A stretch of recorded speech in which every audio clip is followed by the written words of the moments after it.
Bonjour à tous, bienvenue dans notre cuisine de Wawakiak. Aujourd'hui, nous allons réaliser notre galette de roi format XL, idéale pour les familles nombreuses.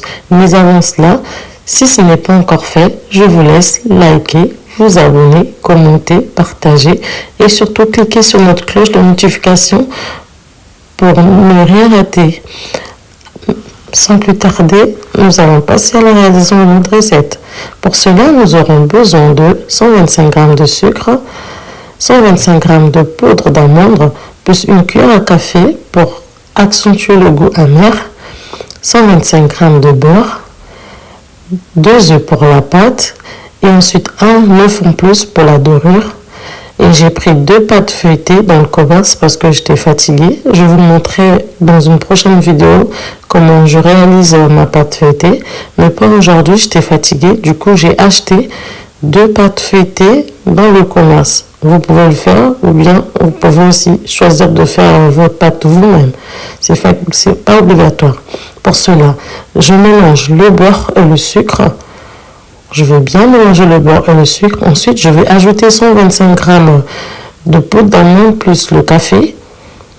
Ensuite, j'ajoute 2 œufs et je mélange le tout jusqu'à ce que ça forme une pâte bien homogène. Du coup, je vais bien mélanger ma pâte d'amande. Ensuite, je vais préchauffer mon four à 220 degrés pendant 25 minutes.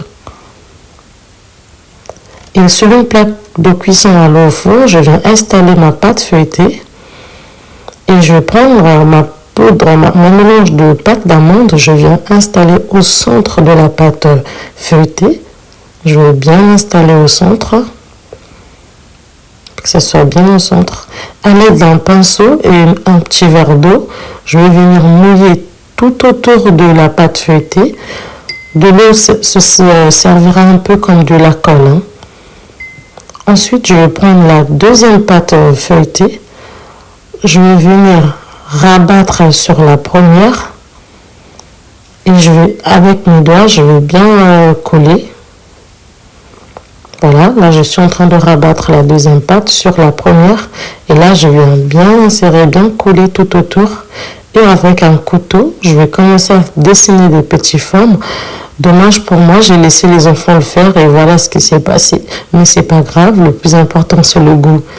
Alors j'ai pris un jaune d'œuf plus une cuillère à soupe de lait. Là je vais badigeonner sur ma pâte pour la dorure. Et ensuite l'enfourner pendant 20 minutes à 220 degrés. Et voilà, ma pâte elle est 20 minutes plus tard, ma pâte elle est prête. Voilà, je vous laisse voir comment est-ce qu'elle est belle. Dites-moi en commentaire ce que vous en pensez de ma recette. N'hésitez pas à liker, surtout partager, abonnez-vous massivement. Et on se retrouve à la prochaine recette. Bisous, bye bye.